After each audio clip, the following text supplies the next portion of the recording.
Hi friends, ఈరోజు India most famous winter trek Kedarkantha trek గురించి తెలుసుకుందాం. ఈ కేదార్కాంత్ ట్రెక్ అనేది ఉత్తరకాశీ డిస్ట్రిక్ట్లో ఉన్న సాంక్రీ బేస్ క్యాంప్ నుంచి స్టార్ట్ అవుతుంది. ఈ కేదార్కాంత్ సమ్మిట్ ట్రెక్ మొత్తం డిస్టెన్స్ 23 కిలోమీటర్లు. ఈ ట్రెక్కింగ్ పూర్తి చేయడానికి మనకి సుమారుగా రానుపోను 3 రోజుల సమయం పడుతుంది. నేను వైజాగ్ అంటే నా యొక్క 6 ఫ్రెండ్స్తో కలిసి ట్రెక్కింగ్ స్టార్ట్ చేశాను. ఇది మొత్తం గ్రూప్ ట్రెక్. మొత్తం ఒక 30 మంది కలిసి హలో హైకర్స్ ఏజెన్సీ ద్వారా ఈ ట్రెక్కింగ్ బుక్ చేసుకున్నాం. ఈ ట్రెక్కింగ్ మాతో పాటు రకరకాల ట్రావెల్ ఏజెన్సీ ద్వారా బుక్ చేసుకుని చాలామంది వస్తూ ఉంటారు.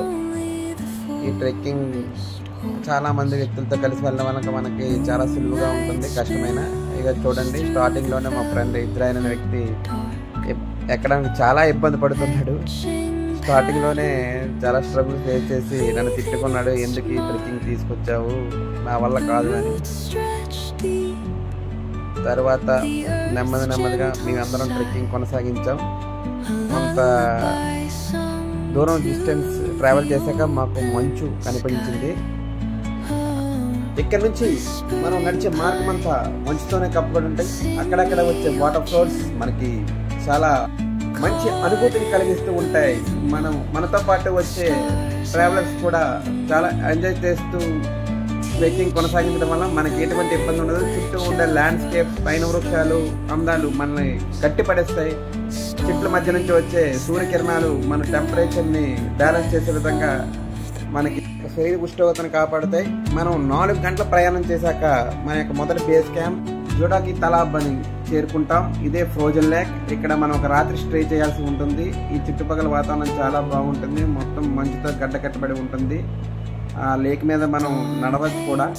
ఇక్కడ చాలాసేపు ఎంజాయ్ చేసాం. ఇక్కడ రాత్రి -6 డిగ్రీ ఉష్ణోగ్రతలో పడుకోవాల్సి ఉంటుంది. తర్వాత రోజు మళ్ళీ మేము ట్రెక్ స్టార్ట్ చేసాం. మాతో పాటు తక్కువ వయసులో ఉన్న యువతలు కూడా చాలా ఎనర్జీతో ఈ యొక్క ట్రెక్లో కొనసాగడం చూసాము.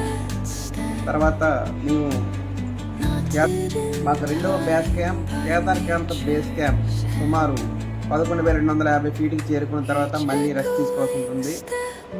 కానీ మేము వాళ్ళు రెస్ట్ తీసుకోవడం మానేసి వెంటనే మళ్ళీ ట్రెక్కింగ్ స్టార్ట్ చేసాం.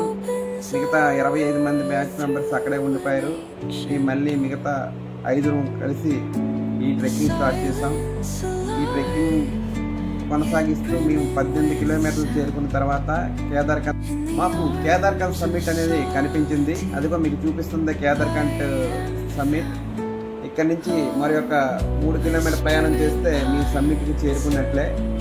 ఇక్కడికి వచ్చాక మేము చాలా హ్యాపీగా రిలాక్స్గా ఫీల్ అయ్యాం. ఎందుకంటే మన టార్గెట్ ముందుగానే కనబడుతుంది కావున మేము దగ్గరికి వచ్చేసాం అని అనుకొని మళ్ళీ ట్రెక్కింగ్ అక్కడి నుంచి కొనసాగించడం మొదలుపెట్టాం. ఆ శిఖరాన్ని చూస్తేనే ముందుకు అలా కొనసాగిస్తూ ముందుకి వెళ్ళడం కొనసాగించాం.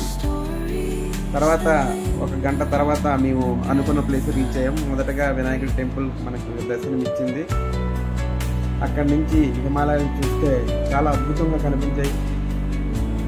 మనకి పైకి వెళ్ళిన తర్వాత ఈ విధంగా ఉంటుంది. చూడండి, చుట్టుపక్కల ల్యాండ్స్కేప్స్, హిమాలయాలు ఏ విధంగా ఉన్నాయో. మేము చేరుకున్న తర్వాత ఏదో సాధించినట్టు ఫీల్ అయ్యి చాలా ఎంజాయ్గా అక్కడ ఉన్నాం. మేము ఆఖరికి 3 మాత్రమే ఈ సమ్మిట్ని చేరుకోగలిగాము. చూడండి, చుట్టుపక్కల ల్యాండ్స్కేప్స్ ఏ విధంగా ఉన్నాయి, హిమాలయ పర్వత శ్రేణులు ఎంత అందంగా ఉన్నాయి చూస్తున్నారు కదా. ఇక్కడ -12 డిగ్రీల సెంటీగ్రేడ్ ఉంటుందండి పైకి వెళ్ళాక. ఈ చలిని తట్టుకోవడం చాలా కష్టం. అందుకే ఎక్కువసేపు కూడా మేము ఉండలేకపోయాం. వెంటనే దిగడం స్టార్ట్ చేసాం. మేము చాలా ఇలాగా మంచు మీద జారుతూ కిందకి దిగిపోయాం.